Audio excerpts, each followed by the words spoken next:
welcome to this edition of Consciousness Raising Online. And hello, Clyde. Good to see you. I'm going to jump right into this because it's quite a bit of information I want to be able to share. And I want to be able to set the foundation correctly because to me, it is something that's vitally important to us. And I'm dealing with a subject that I've dealt with a long time ago, that being stress and stressors. And in this particular case, I want to emphasize how the stress of racism is affecting us so badly that it's killing us. And so, in the first place, I think I want to say this several times so that it's clear in our minds that we all know the word stress. But what we need to understand is the difference between stress and stressors. You see, stress is our reaction to stressors. You say it again. Stress is our reaction to stressors.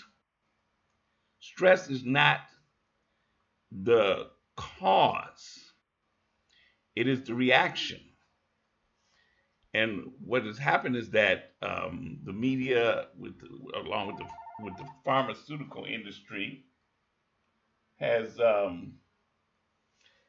caused us to have a misunderstanding of stress.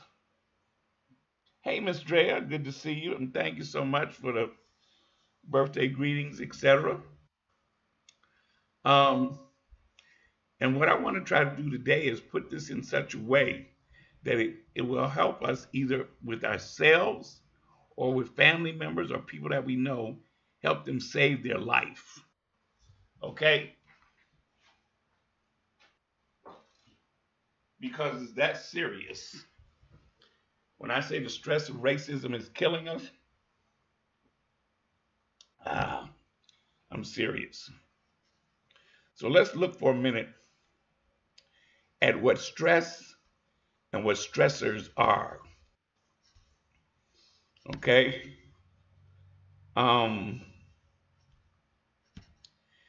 Stressors. These are the things that cause stress. And remember, I'm going to keep saying it. Stress is our reaction to stressors. Okay? Stressors can be people, objects, places, events, or situations that cause you to react. Examples: major life changes can be stressors and cause stress. Everyday problems, physical surroundings, worrying about the future. These are things that can cause us stress. 5 categories of stressors: biological, environmental, cognitive or thinking, the way you perceive a situation or what you expect from it. Personal behavior, examples, negative things in the body, and life situations. Now, it's important that we get that clear for ourselves so we can help others.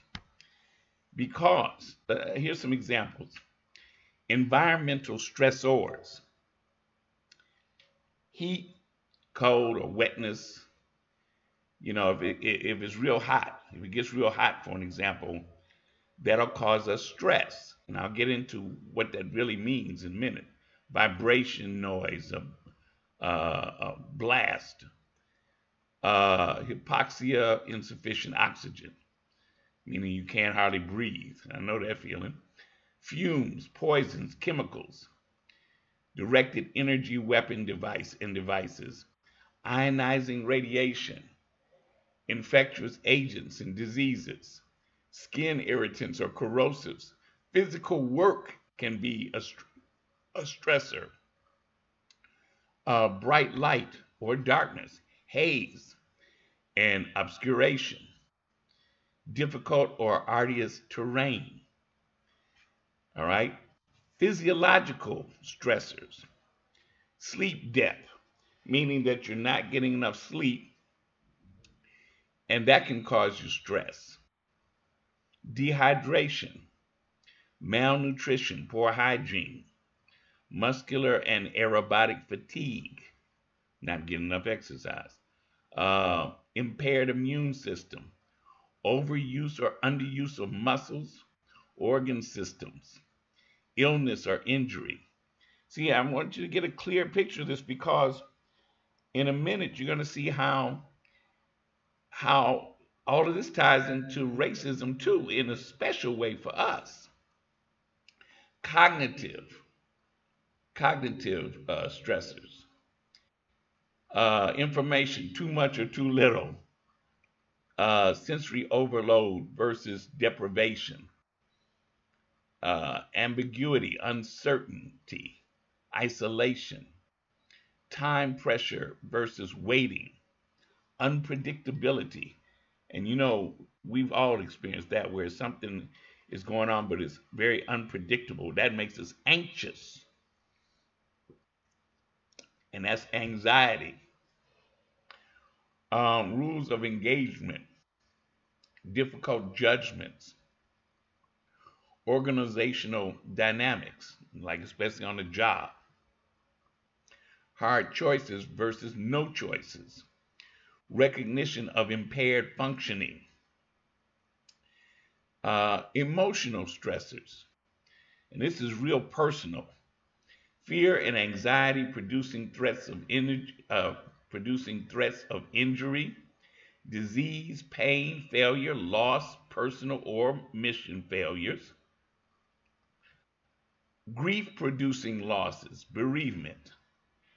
See, we don't think about it like this. When somebody dies, right? Um, that grief, that grief, it's strong. That's a stressor. Resentment, anger, and rage producing frustration, threat, loss, and guilt. Boredom producing inactivity. Conflict, and this will come back to, especially with young people. Um, Conflicting motives, worries about home, divided loyalties, spiritual confrontation or temptation causing loss of faith, and interpersonal feelings. And that note at the bottom says the above stressors may act singly or interact with each other to be combat stressors, meaning you could have several stressors operating at the same time. And what do you think that means? As a person that's in serious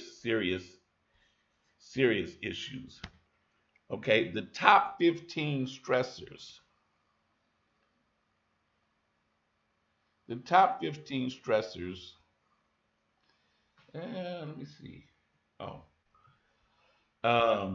in life in general. Okay, and some of these may not apply to you at all, and some may. Okay, death of a spouse, divorce, death of a close family member, personal injury or illness, getting married, getting fired from work, retirement, change in health of family member, pregnancy, sexual difficulties, gain of new family member, business readjustment. Oh, that sounds like downsizing, right? Change in financial state, death of close friend, high mortgage. Those are things that are top 15 stressors. Okay. Now let's look at a couple of things so we can get a better handle on why this is so important. Common stressors. Okay. Money, work, the economy, family responsibilities, personal health concerns. And that's in those order, right? Symptoms of stress. This will tell you that you got symptoms of stress.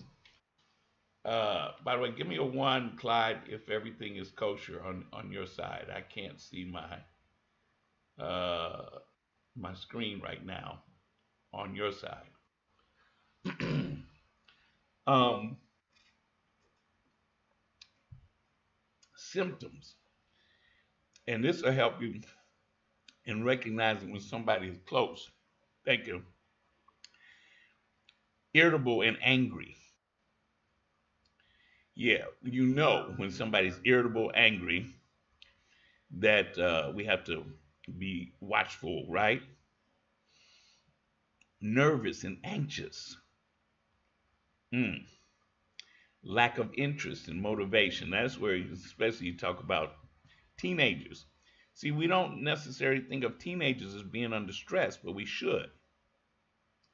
And not necessarily for the same reasons we might be stressed. Okay? Fatigued, tired. That's an important, we'll come back to it. Overwhelmed and depressed and sad. Those are symptoms of stress. Now, what I want to do now, let me look at something here. Um, okay. Yeah. See, here's what we have to understand. When we are challenged, when something happens, the body goes into a certain physical state. It's commonly thought of as fight or flight, that the body prepares to either fight or flight. But I want to add one more because, especially for Black people, it's very important that we understand there is a third reaction. The third reaction is freeze. Freeze. You either prepare to fight, to flight, or to freeze. And what I'm trying to get across is that we have a lot of Black folks who are in a state of freeze. That's because they don't know what to do. Okay? And I'll tell you why that has occurred, why that's especially true for us. Let's look at some of these other areas. Emotional stressors. Wow, look at these.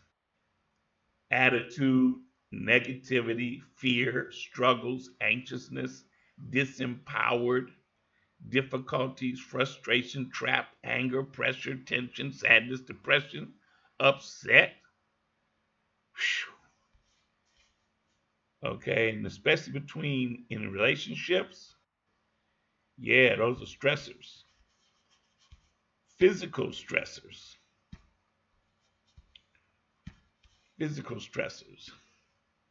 Poor diet, illness, always on the go, lack of sleep, injury, surgery, caffeine, pain, pharmaceutical drugs, too much or too little exercise, alcohol, lack of relaxation.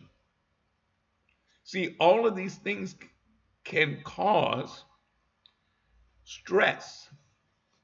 And I'll get into it deeper in just a second. Environmental stressors. So we don't even think about that.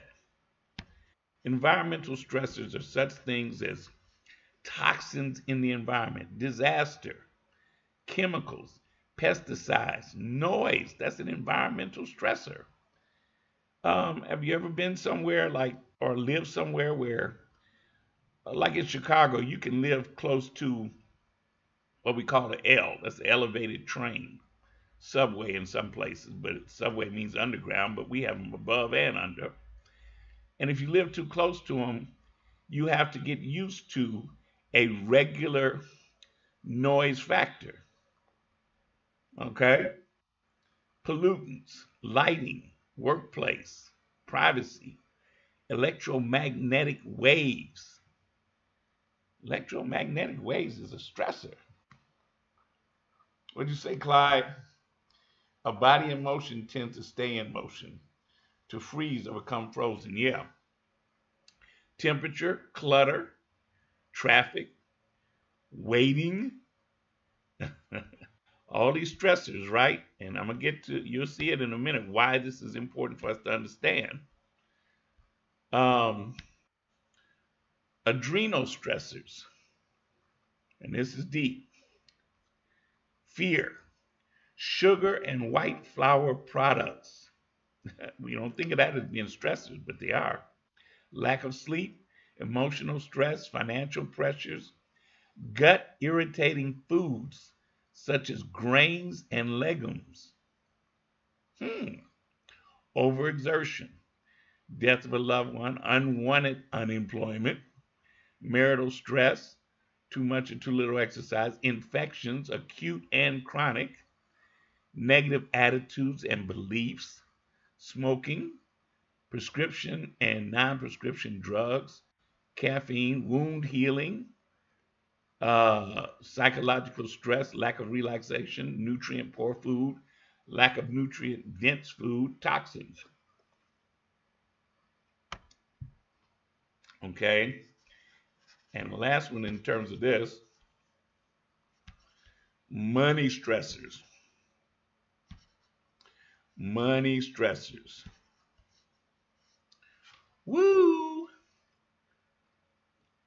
The number one stressor in families, and in particular black families, is money. It's money. And I put this little survey up there because that is for us, in terms of relationships especially. It kills our relationships, it kills our spirit, it wears down our love and affections. It changes us. It can change us.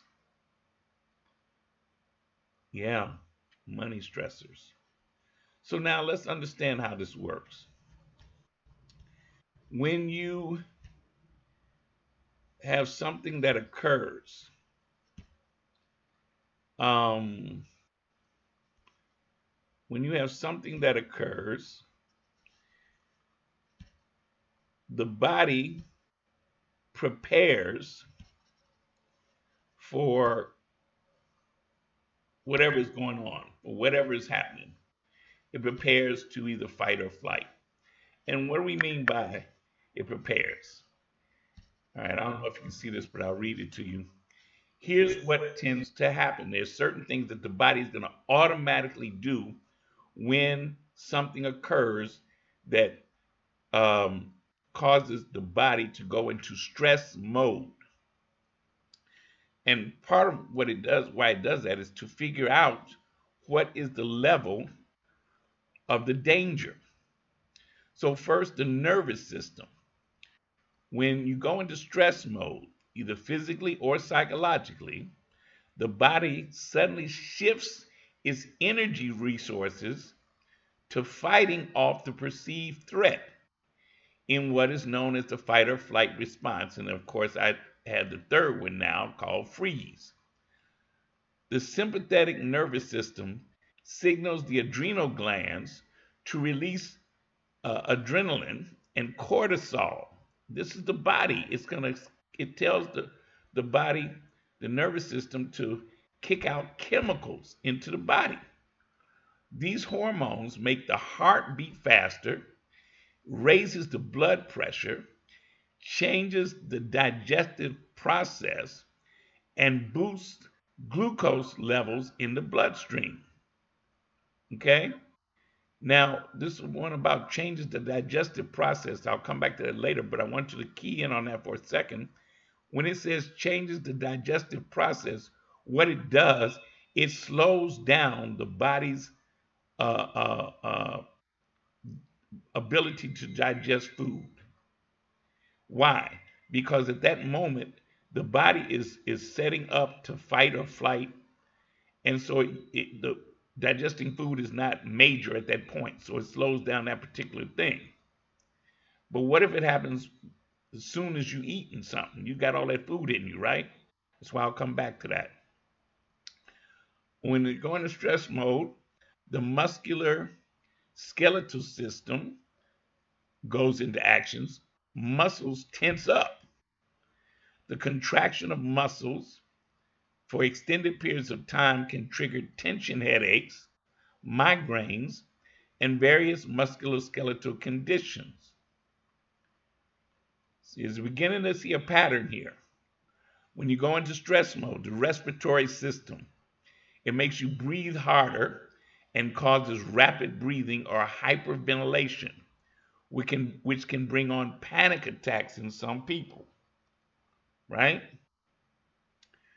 The cardiovascular system, stress mode, acute stress that is momentary, such as being stuck in traffic, causes an increase in heart rate and stronger contractions of the heart muscle. Blood vessels that direct blood to the large muscles and to the heart dilate, increasing the amount of blood pumped to these parts of the body.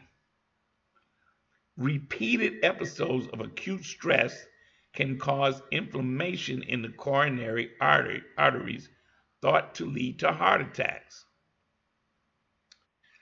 The endocrine system, the adrenal glands, when the body goes into stress mode, the brain sends signals from the hypothalamus, causing the adrenal cortex to produce cortisol and epinephrine, sometimes called the stress hormones.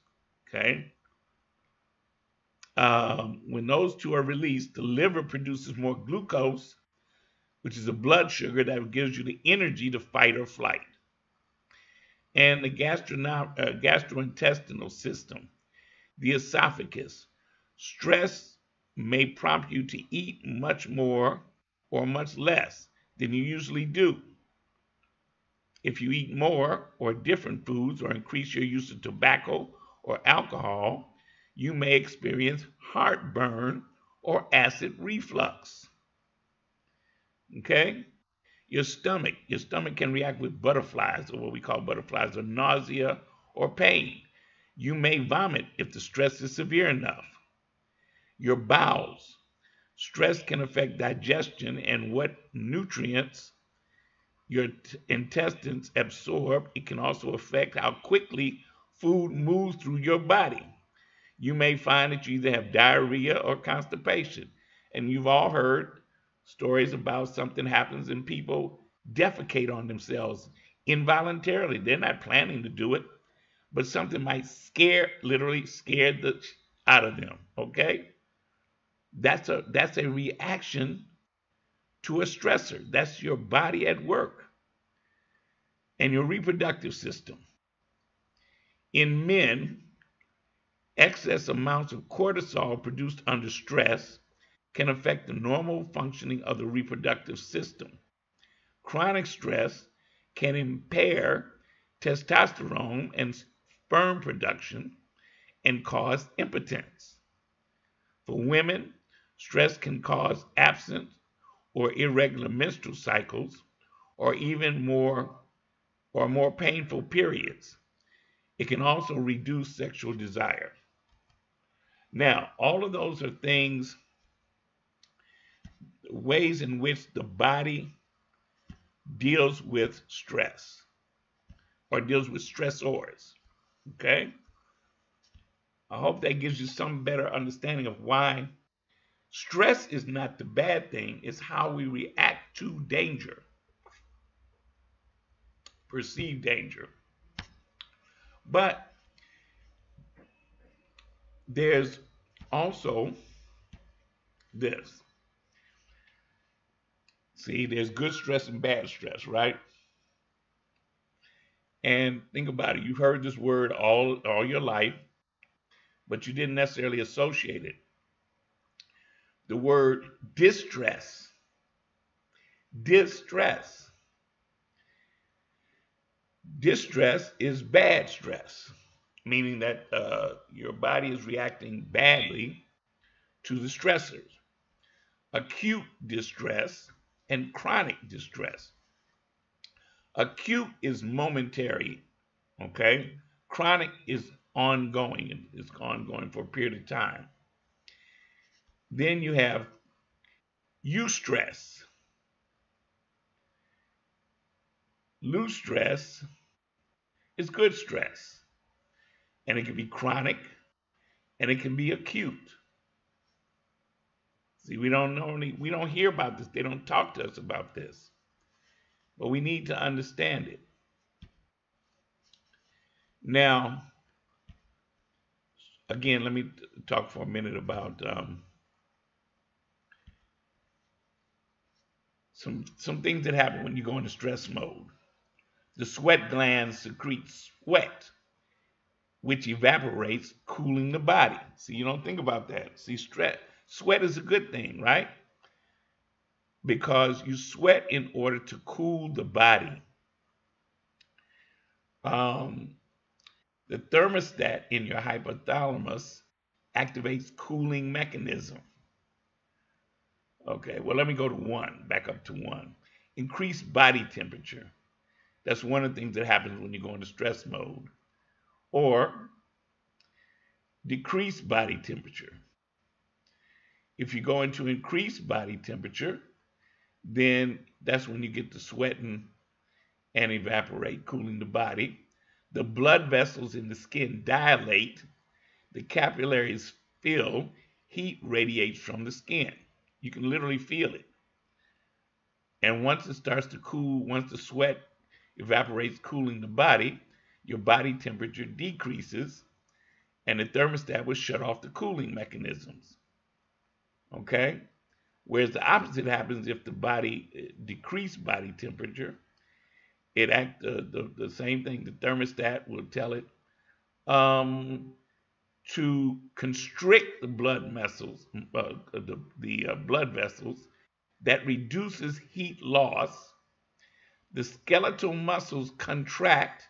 Shivering generates heat. Now think about that. You've been somewhere where you started shivering, right? Because it was cold. You didn't realize that was the body's reaction. It starts shivering in order to generate heat. But I didn't realize it was the skeletal muscles that contract, causing you to shiver. And when that happens, the body temperature increases until it gets to a certain degree, and then it shuts off. Isn't that amazing? I never realized that. But that's the body at work. It does what it needs to do to deal with stress. Okay? Performance, physical and mental. When you are inactive, you got a low underload, you're laid back, it starts heading up.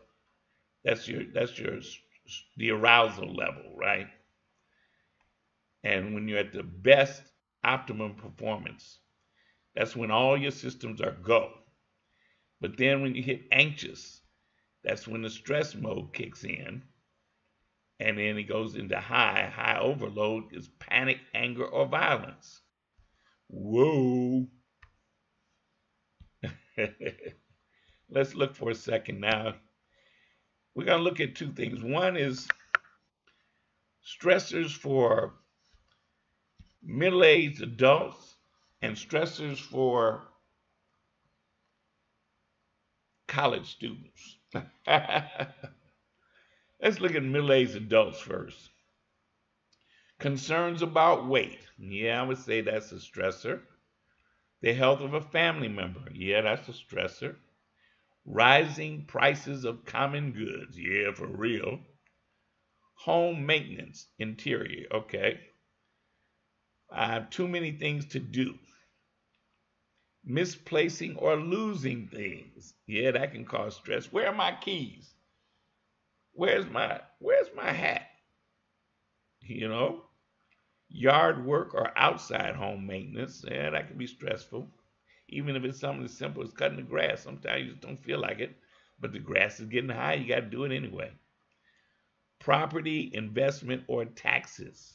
There's that, there's that financial deal.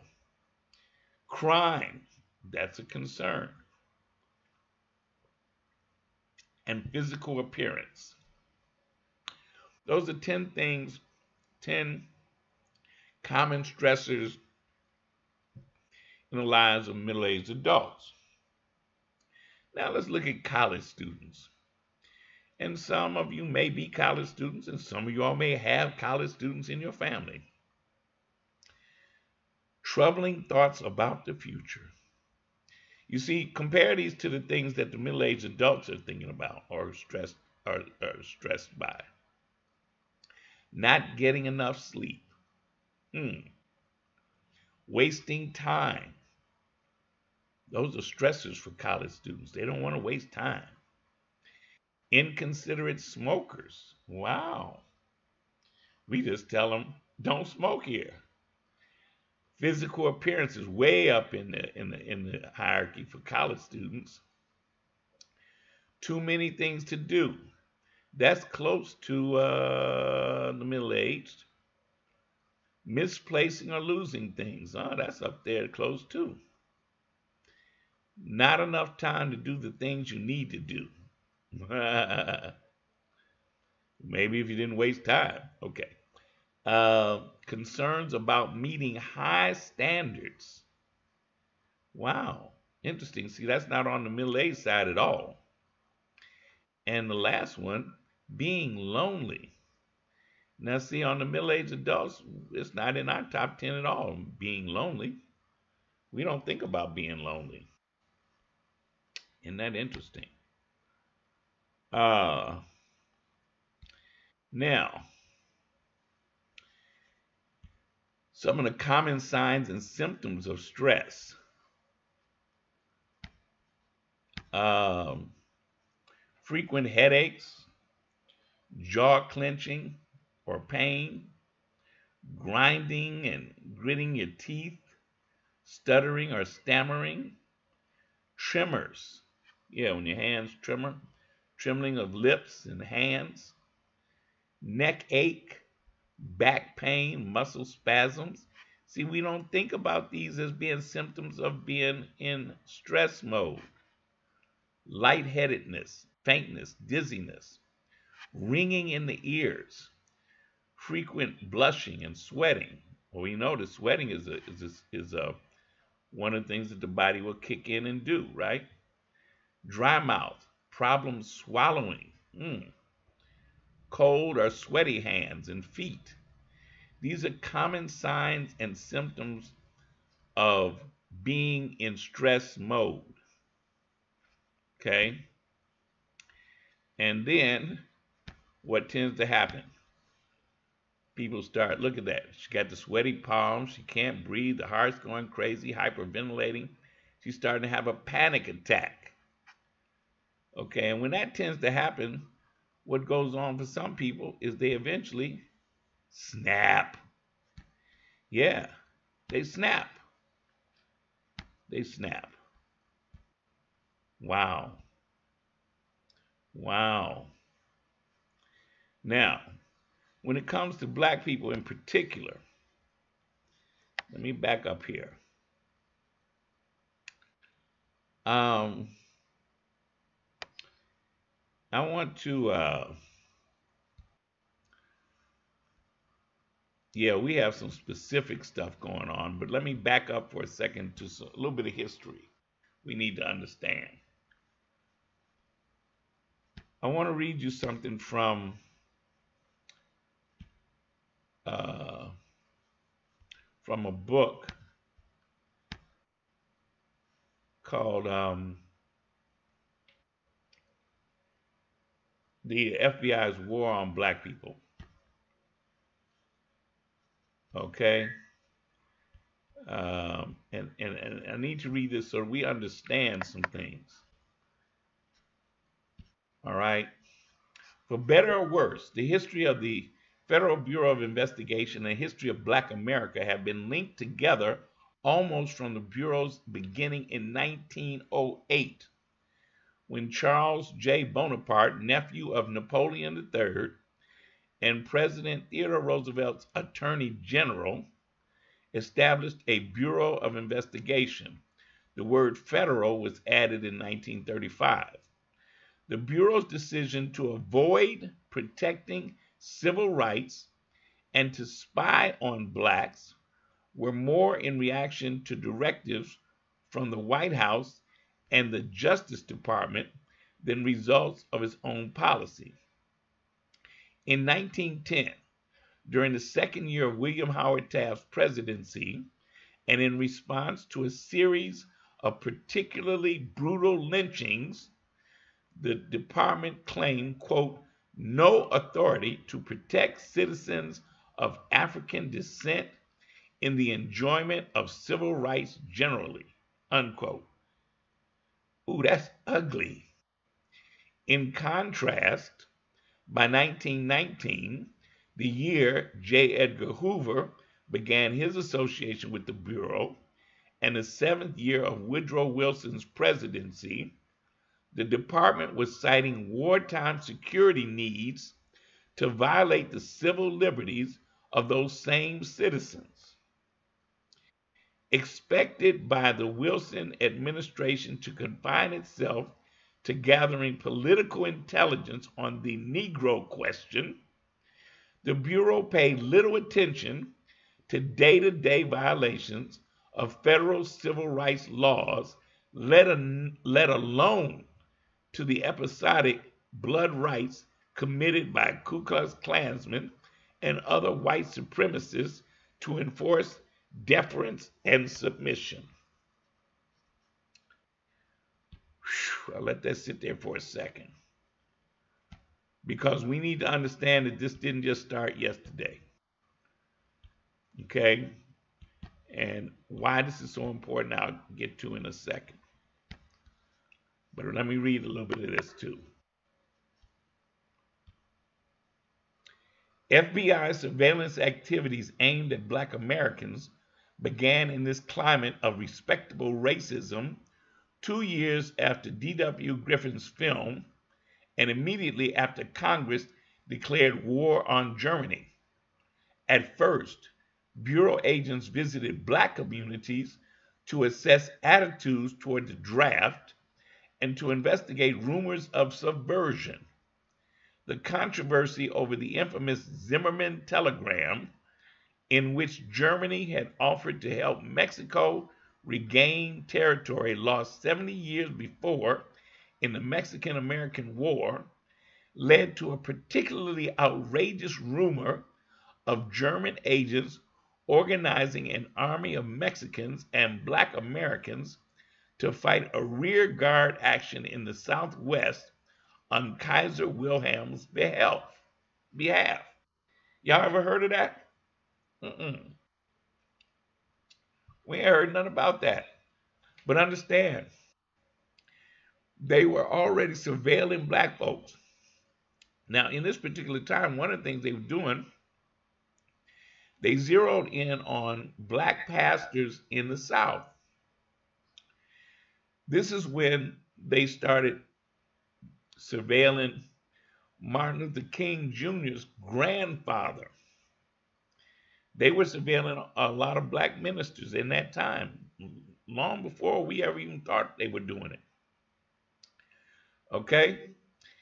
In addition to the cultural racism of the time, the FBI's behavior in investigating such rumors reflected the widespread wartime belief that traitors, spies, and saboteurs had provoked the race riots that shook some 24 cities in 1917 and the Red Summer of 1919.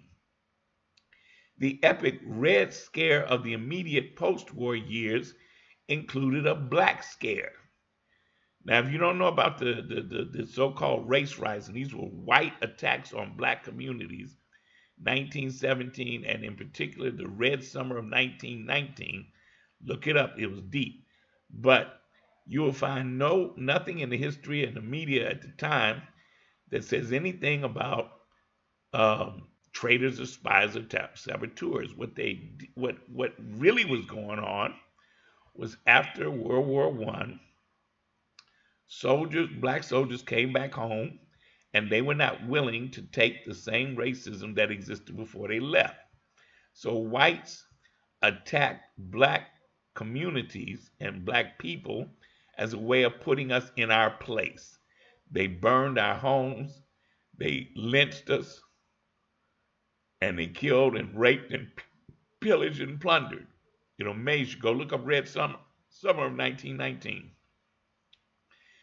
Concluding that second-class citizens would have second-class loyalty, the FBI dismissed every black dissident as subversive and every criticism of American policy as un-American.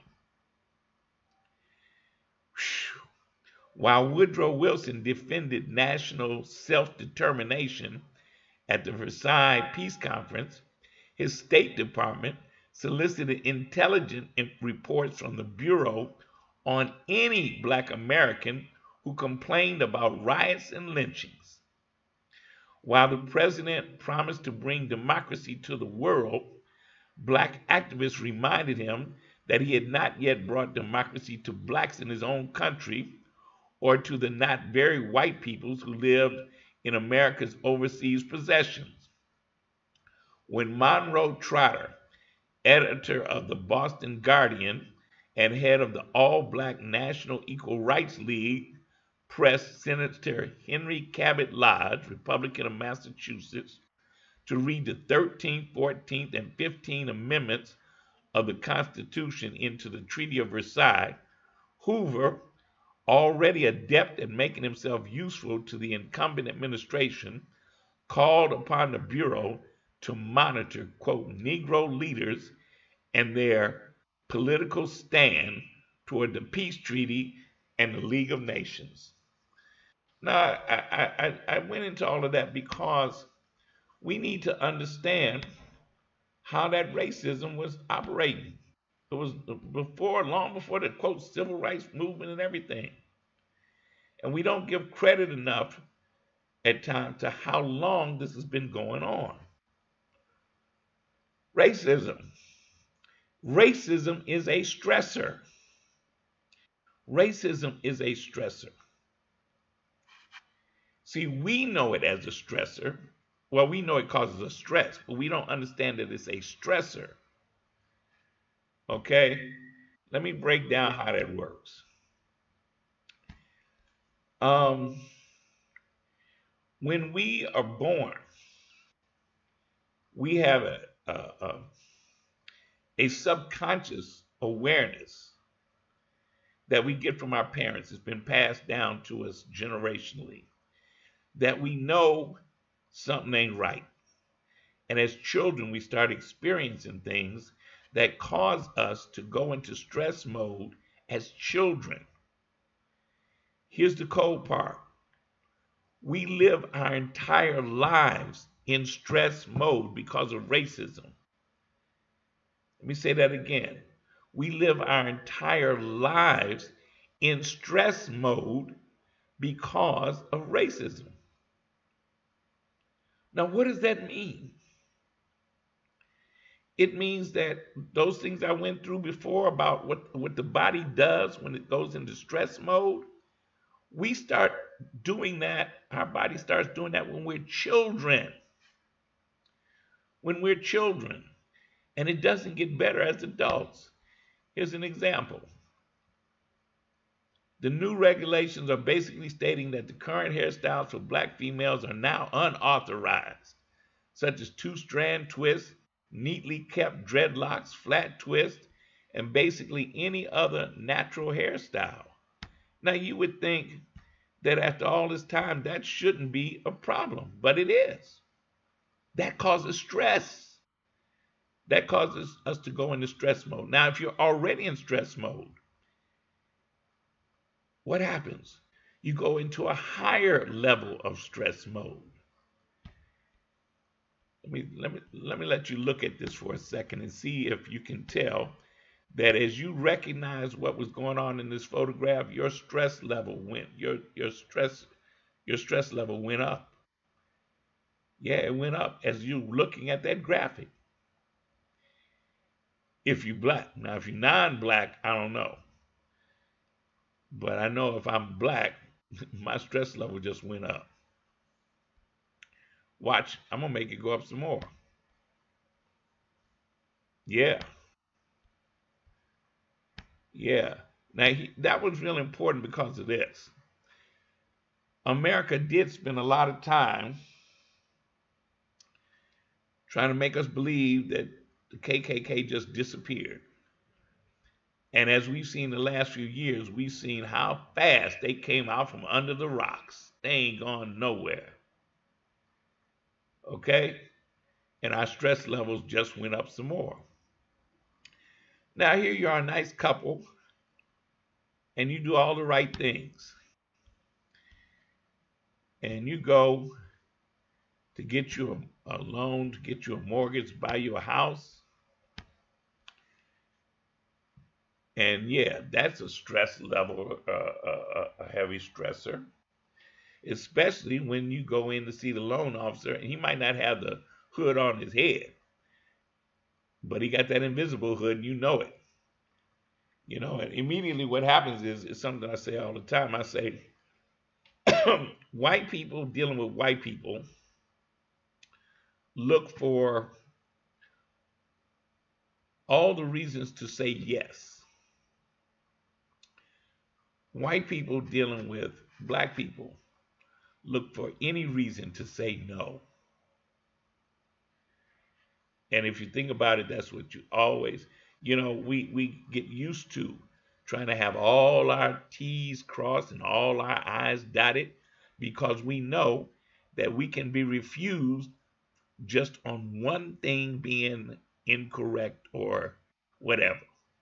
That's because they look for any reason to say no to us. And they look for all the reasons to say yes to them. And because we live under such stress all the time, we have certain levels of things that affect us so strongly that we become victims of that stress. I put this there because when I say racism, the stress of racism is killing us, I'm not joking. We have so many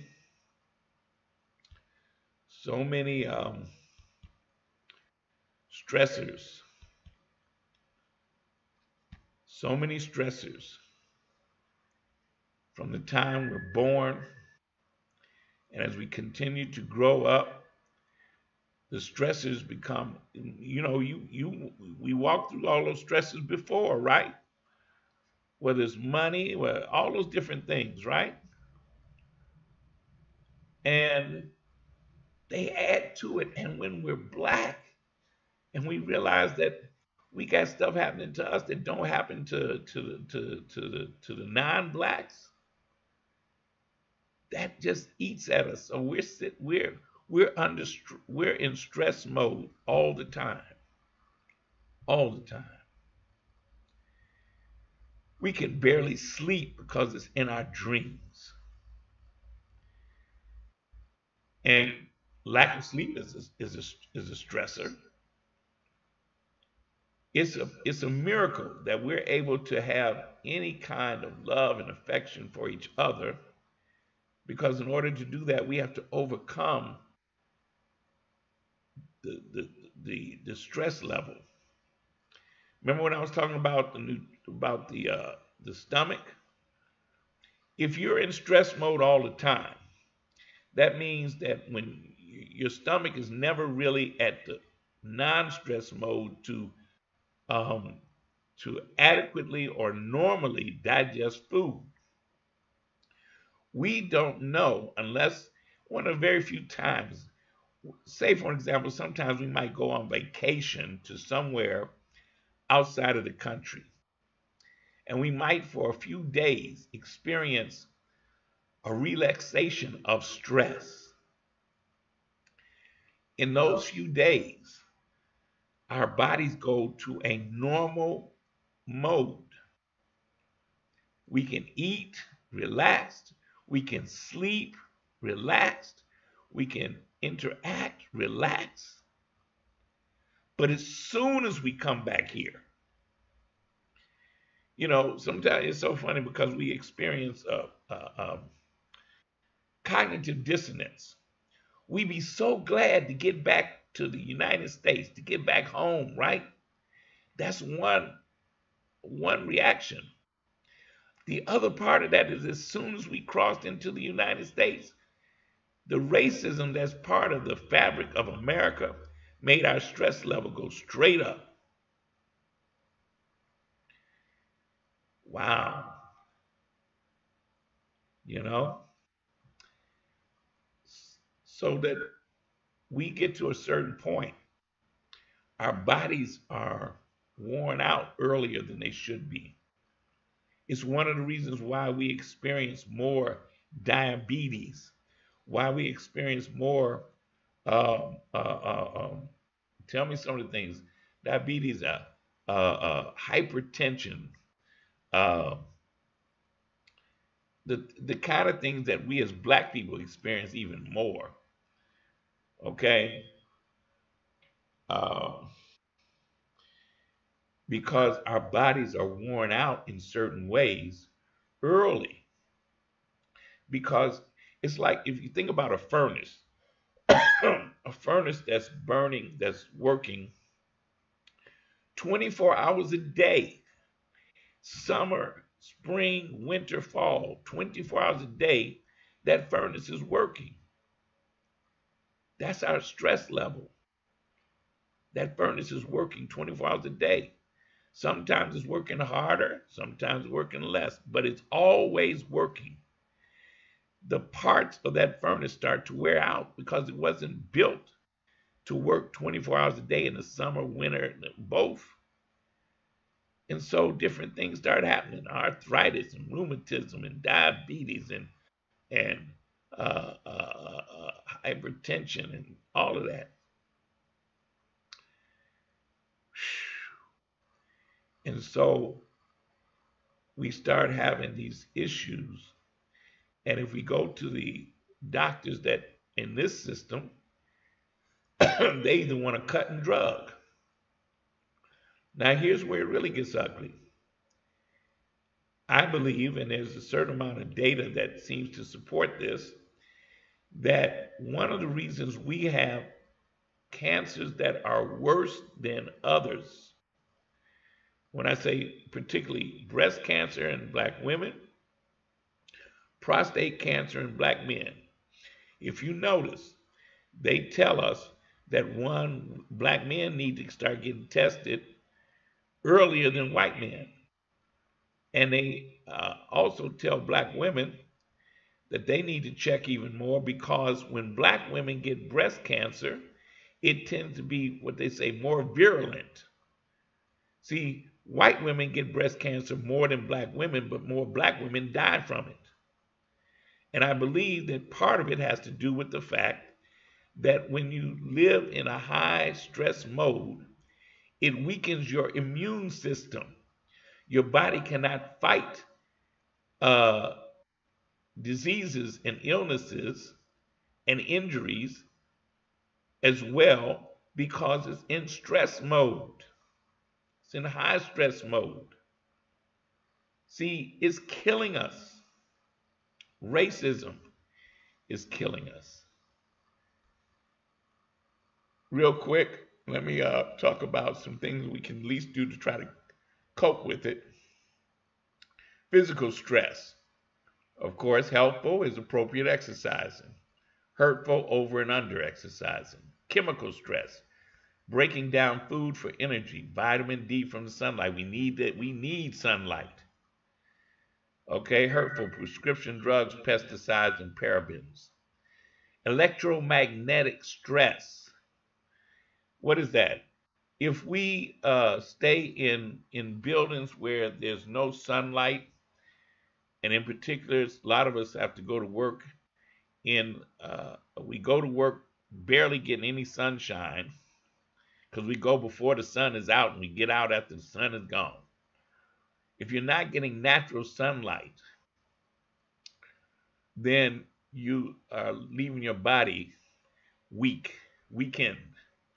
Psychic or mental stress, helpful setting plans or goals, hurtful verbal or mental abuse, taking on too many responsibilities. Some of those things we can't help, especially black women can't help it. Because got children, got responsibilities. Nutritional stress, eating in line with your body's needs. That's another one. Because we don't control the food that comes into our communities. And I say this, and I'm not being mean, but the reality is we get the leftover food. Yeah, not just black people, poor people get the leftover food. The rich and the wealthy get the best food off the top. What they don't want is what filters down to the rest of us. And the poorer your community is, the worse your food choices are because we get the leftovers. Thermal stress, adjusting to changes in the season and the temperatures. Yeah, got to do that. Hurtful heat stroke or hypothermia. So, if we understand that we are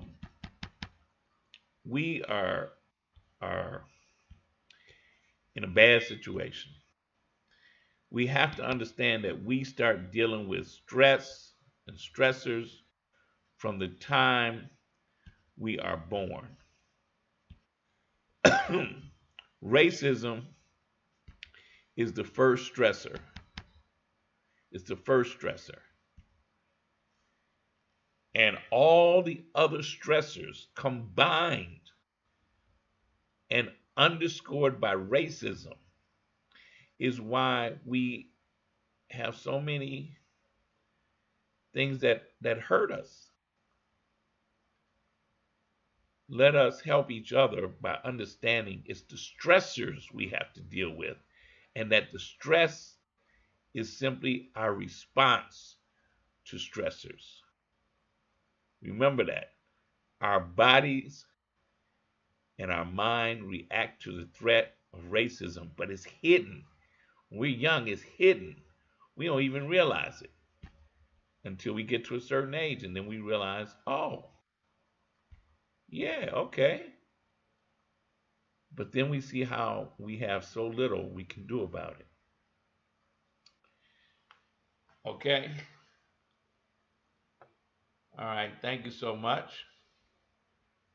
And this will be up, and I would say let's definitely share this uh, with folks that we know. And of course, no justice, no peace, no love. KNOW. Thank you, Clyde. Thank you, Miss Drea. And I will see you in the whirlwind.